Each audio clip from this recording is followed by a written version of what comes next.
Costa Nueva, el paseo más lindo del país y la postal más linda de la ciudad, el Aura. Descubrila, conocela, caminala. Costa Nueva, desde la Fluvial al Parque España. Volvió Rosario, Municipalidad de Rosario, Santa Fe Provincia. ¿Sabías que el Teatro El Círculo abrió allá por el 1904? Dicen que la acústica era tan buena que si alguien tose en la última fila, se escucha en Paraguay. Pero tranqui, no hace falta venir de traje ni aplaudir como loco. Blue RTV es Teatro de Rosario, pero más relajado. Acá la función la armamos nosotros. ¿Y vos estás en primera fila? Desde el celu. Rosario tiene arte en cada esquina. Me gusta el arte. Teatro, monólogos, musicales, humor. Y Blue RTV lo muestra todo. Y no se suspende por lluvia, ¿viste? Porque si hay algo que nos sobra a los rosarinos, es talento. Y chamullo. ¿Para qué negarlo? Blue RTV. Blue RTV. Orgullosamente rosarinos. Orgullosamente rosarinos. Y eso que no me comí la S. Desde febrero arrancamos los trabajos de remodelación integral de Boulevard Seguí, 12 cuadras, entre Boulevard Oroño y San Martín, con nuevas losas de hormigón H38 de alta resistencia, desagües pluviales, cordones, veredas, rampas, señalización e iluminación. Además, vamos a generar un parque lineal en el cantero central del Boulevard entre Oroño y Ayacucho, con senderos, circuitos aeróbicos, juegos, parquizado e iluminación. Consulta los cortes y desvíos en Munibot. Obras que hacían falta. Municipalidad de Rosario, provincia de Santa Fe.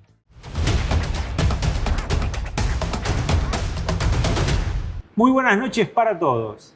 Y la entrevista, la charla de hoy, va a desarrollarse con alguien a que, en primer punto, escuchaba en los 70, cuando uno era un estudiante secundario, al mediodía.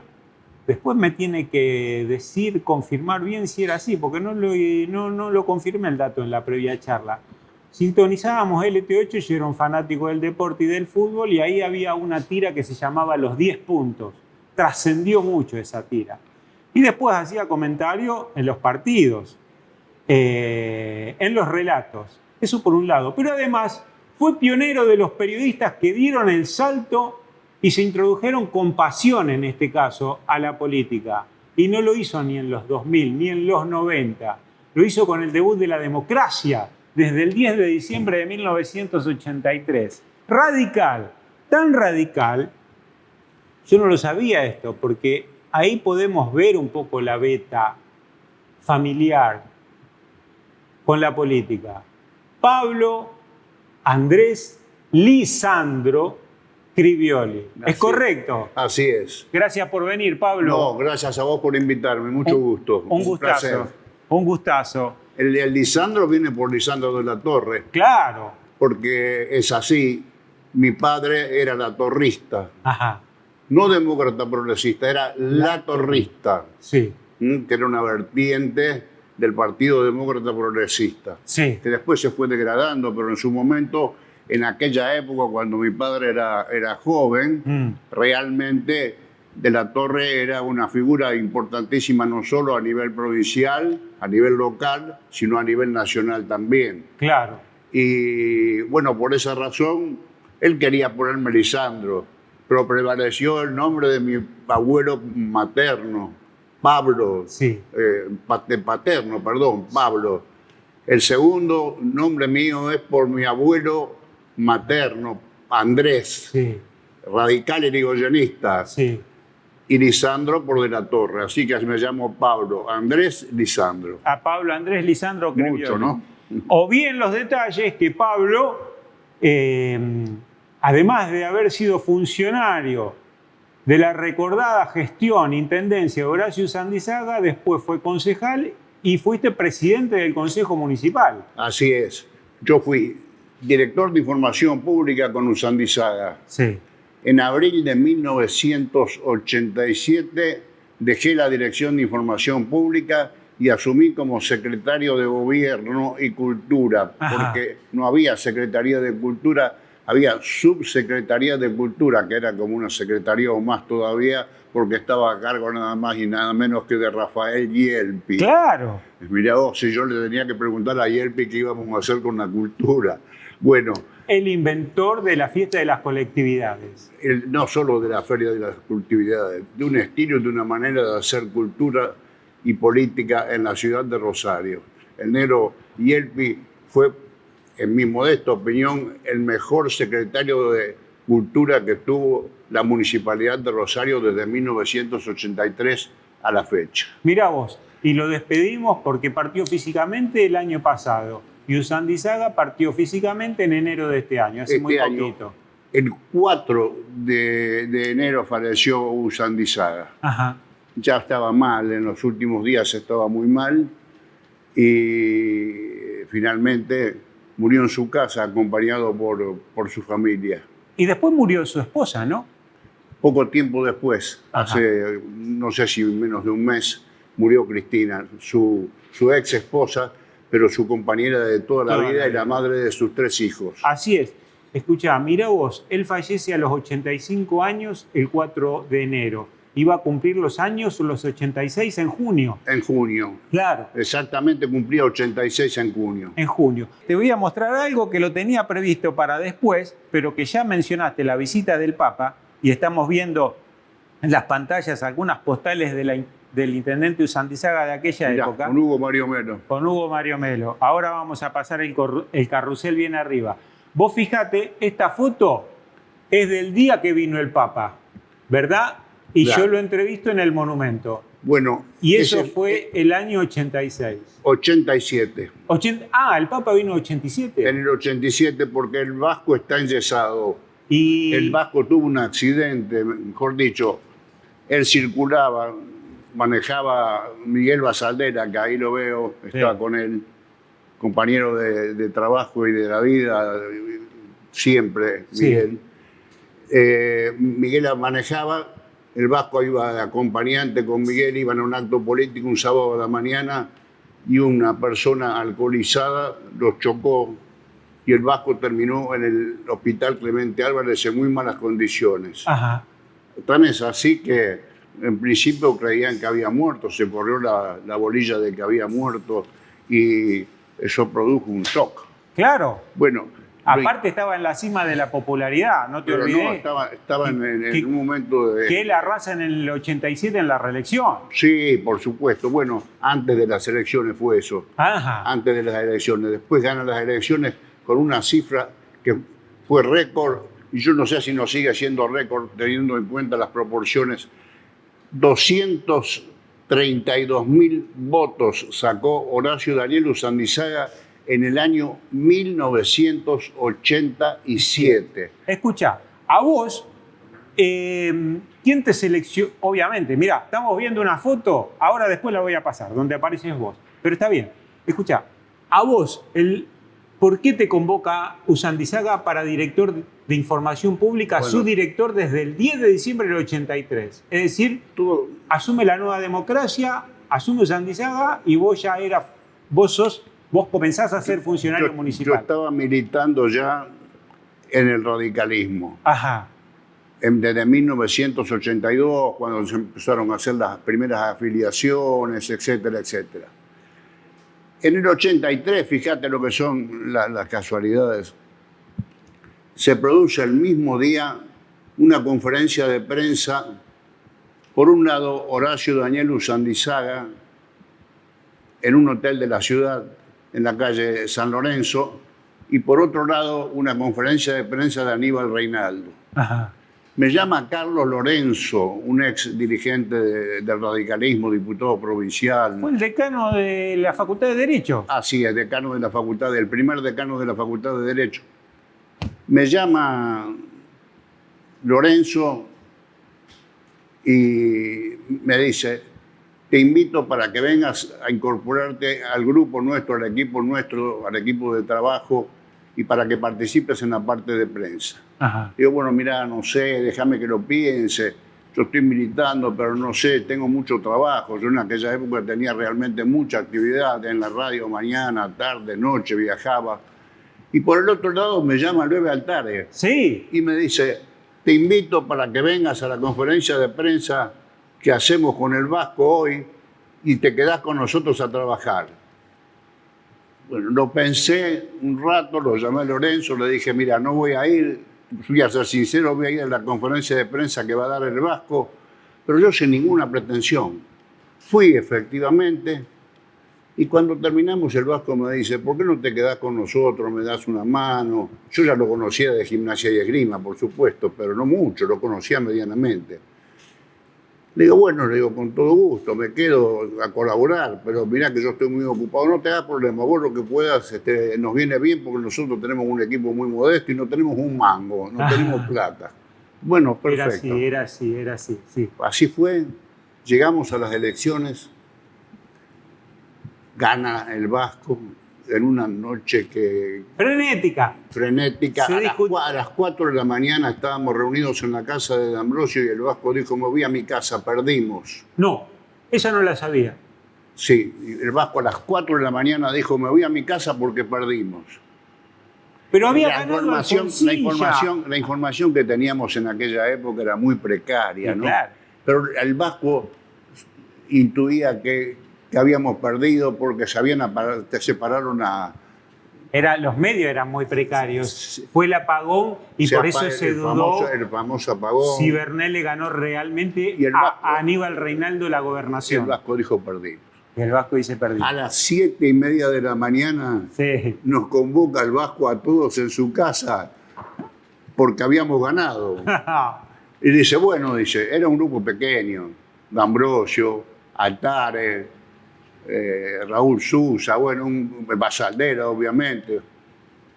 Sigue alguno más que se me escapa. Dice, vamos a ir primero al comité departamental. Vamos a hablar ya con las autoridades del comité departamental porque me llamaron hace un rato para decirme que quieren una reunión. Y seguramente van a estar todos los punteros allá esperando porque todos van a querer poner un secretario, van a querer poner algún colaborador.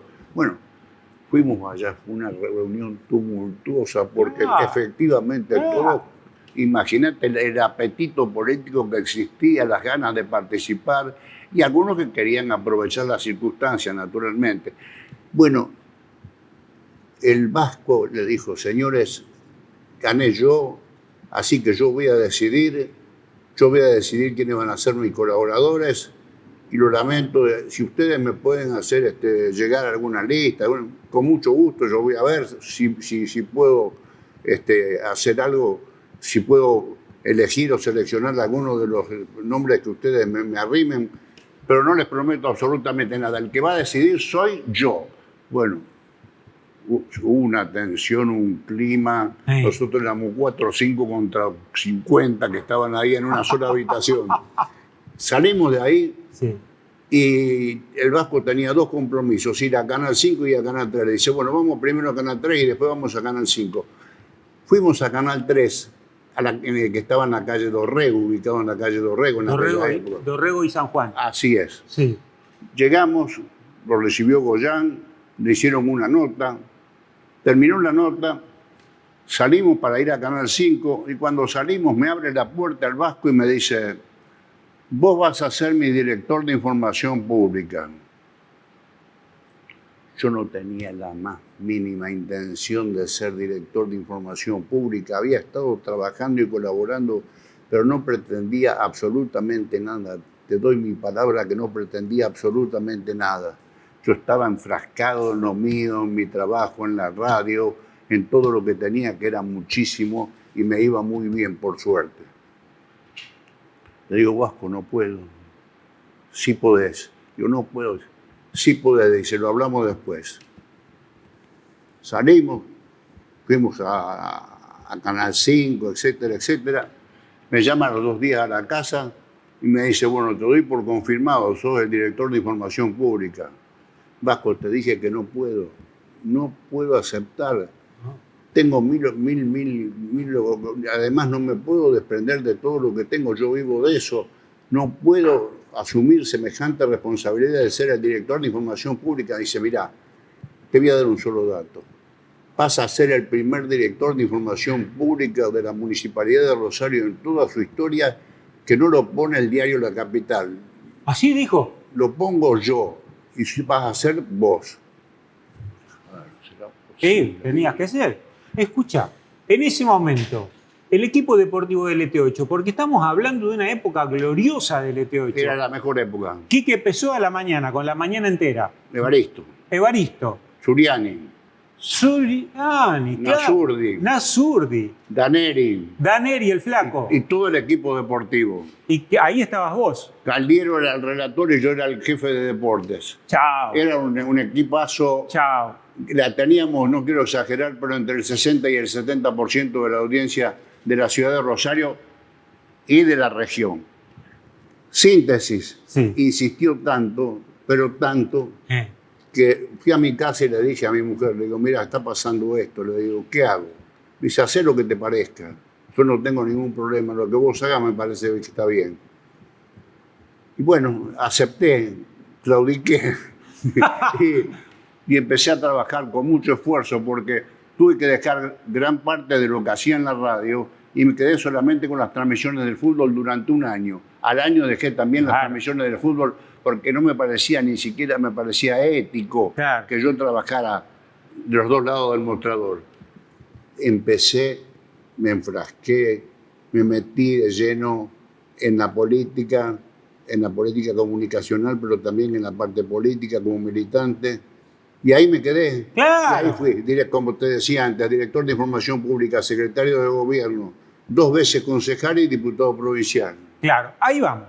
Esta es una faceta, pero yo no quería en esta charla obviar lo siguiente, porque uno piensa, a veces es difícil ubicarse, pero jóvenes, personas de 30, 40 años de hoy, no tienen registro de quién fue Usandizaga.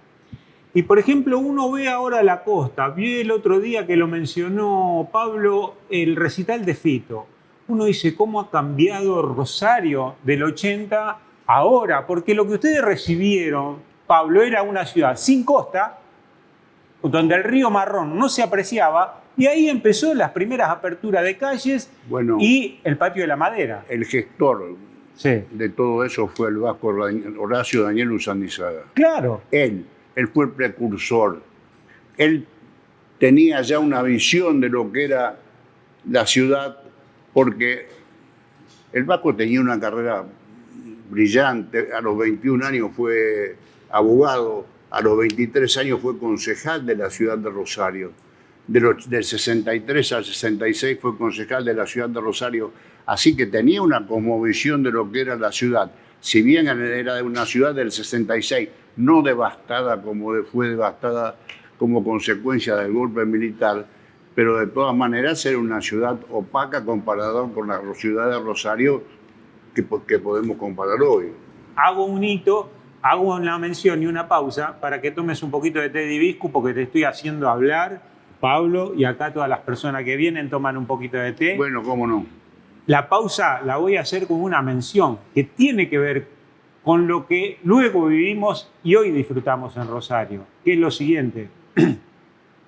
Se hizo el Parque España, obra donada por el gobierno español con el arquitecto célebre y trascendente en Europa, Oriol Bohigas, que lo vino a hacer acá. Esa fue la primera apertura que tuvimos nosotros, junto con la parte de la Florida que nadie lo veía y el vasco dijo, abramos las calles. Vos no sabés lo que peleó el vasco por el Parque España y las cosas que hizo. Ahí está. Después te las cuento. Pero la peleó fuerte, ¿no? La peleó muy fuerte. Lo visitaba tosudamente a Alfonsín. Alfonsín le dio una mano grande en ese sentido porque se comunicó con Felipe. Felipe hizo gestiones en España, con Felipe González me refiero. Pero el vasco peleó tanto porque enseguida se dio cuenta que ese podía ser el comienzo de todo lo que después de alguna manera estaba proyectado, pero él terminó de proyectar a lo ancho, a lo largo y a lo ancho de la vera del Paraná. Todo lo que se ve hoy en la ciudad de Rosario, con otras características, porque él lo pensaba de otra manera, no con una edificación tan alta. Pero de todas maneras, todo eso se hizo como consecuencia de la apertura inicial en el Parque España, el nacimiento de toda la obra que hoy tenemos y disfrutamos a la vera del río Paraná, tiene su origen en lo que se hizo primero en el Parque España.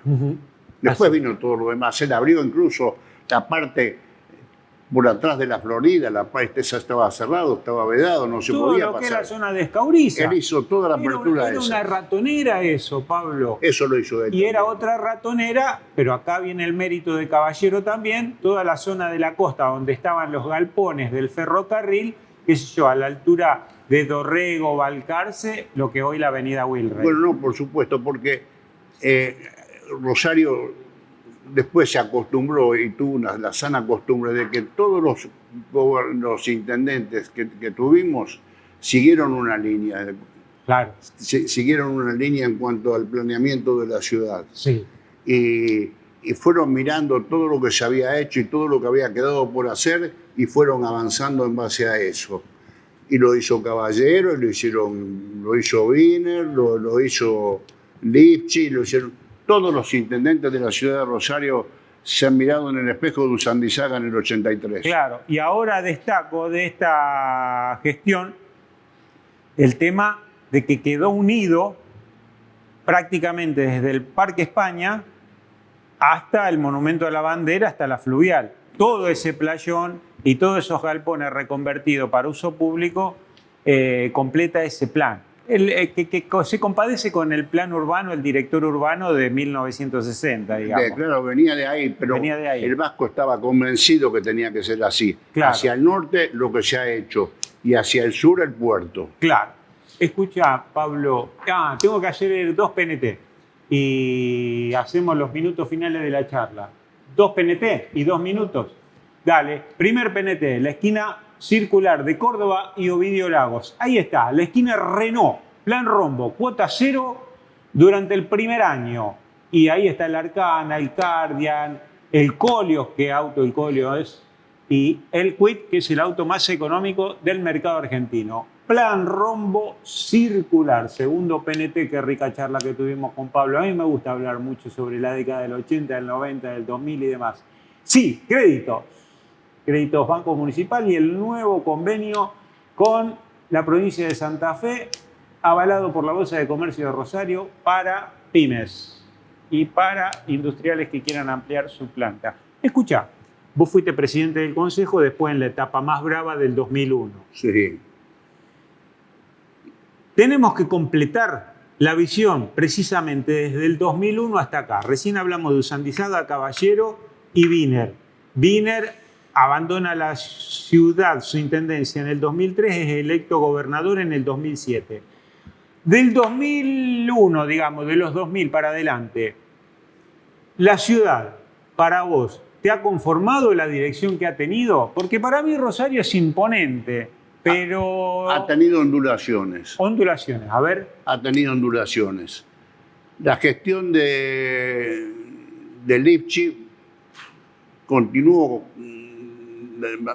más o menos la obra de Wiener, pero con otros matices, poniendo mucho énfasis en la cuestión inmobiliaria.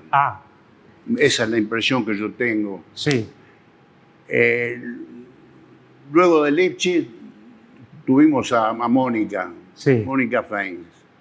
Mónica quedó en deuda en parte con la ciudad. Sí. Lo digo con todo respeto porque es una persona impoluta. Yo la respeto muchísimo, la aprecio, pero creo que la gestión de Mónica no tuvo la jerarquía que tuvo la gestión anterior, ni las anteriores en manos de Wiener, de Caballero, de Usandizaga. Me parece que ahí tuvimos un bajón muy importante. Ajá. Y ya hay que tener en cuenta algo que para mí fue una falla del gobierno, particularmente del socialismo, no del gobierno del Frente, Alianza, porque así se ha manejado en los últimos años la política en la provincia de Santa Fe. Por un lado el peronismo, por el otro lado el resto. Sí. Hoy está el radicalismo en el gobierno, pero anteriormente fueron gobiernos socialistas cuando no estuvo Perotti. Sí. Así es. Cuando no estuvo con Perotti volvió el peronismo, pero después fueron todos gobiernos socialistas. Sí. Con Wiener, con Lipchi y con Bonfatti. Con Bonfatti. Los tres. Lo que te quiero decir es esto. No han en el caso de Mónica Fein, no le dieron a ella el soporte, el sostén necesario como para que Rosario saliera de ese bajón que había sufrido. Ajá, así es. Me da la impresión que faltó, porque es imposible que la ciudad de Rosario, con los pocos recursos que todavía hoy tiene, Sí. vamos a ver cómo termina este asunto de la autonomía municipal, porque Sí. la autonomía municipal tiene que ser una cosa auténtica y definitiva, no puede ser a medias. Claro. Y durante el tiempo de Mónica, como en las anteriores gestiones, otra obra, la obra más importante desde el punto de vista teórico y político de Horacio Rañero Sandizaga fue la pelea por la autonomía municipal. Él peleó como nadie por la autonomía municipal. Mónica no tenía muchos recursos. La municipalidad había quedado endeudada después de Lipschitz y no supo salir de ese atolladero. Claro, no supo salir, le fue de ese difícil. atolladero.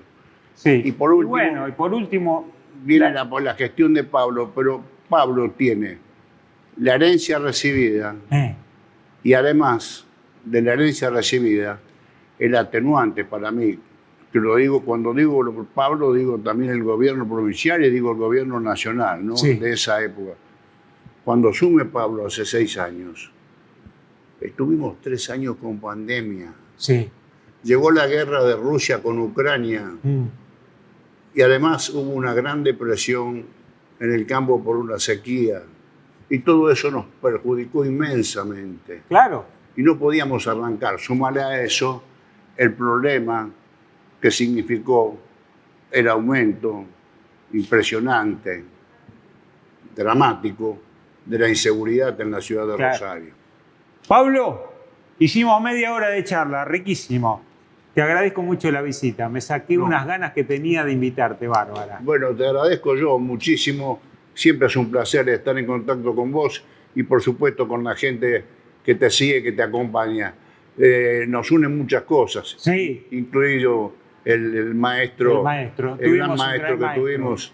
Y vos sabés que él, cuando hablábamos en Funes, en la quinta a la que vos ibas de Evaristo, también me enseñó otra cosa, porque yo buscaba, indagaba, me dice, mi gran maestro fue Miguel Domingo Aguiló. Y Aguiló siempre me decía, arma el rompecabezas, vos tenés que armar el rompecabezas. Y vos lo citás también a Miguel Domingo Aguiló. A Miguel Domingo Aguiló, porque Miguel Domingo Aguiló tenía un compañero que formaba dupla con él. Ajá.